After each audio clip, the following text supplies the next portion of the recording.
किछि समय अपेक्षार अंत घटाई यही जगह को से जगह जो जगह आज महामहिम राष्ट्रपति आसी पदार्पण करेंगे। महामहिम राष्ट्रपति को देखा चलचंचल पूरा ग्राम एवं ग्राम आखपाखर ग्रामवासी वृंद एवं राष्ट्रपति प्रथम आसी कंठिल नीलमाधव दर्शन करेंगे एवं सेठार दर्शन सारी सीधा सड़क आसीजे यही जगह को ये हूँ विश्वाबसुर गढ़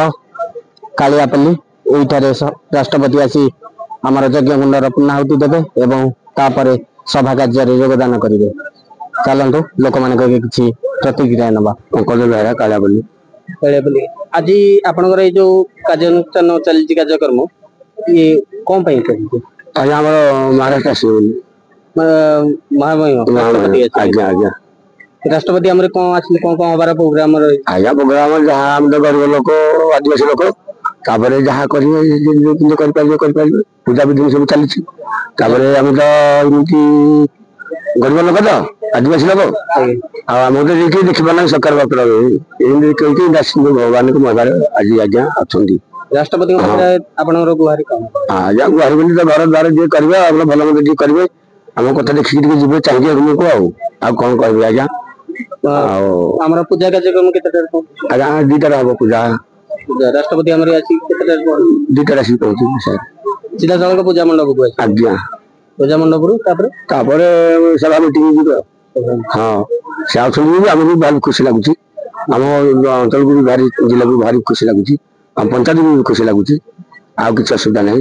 भगवान जहाँ जी करते भी दुखटा को भी पूर्ण कर माँ आसवे बोली आ कि कम ना पूरापूरी भाव खुशी आज्ञा भारी खुशी माँ आसुँच बोली आ कि ना मोर पंचगी कटक जिला महांगा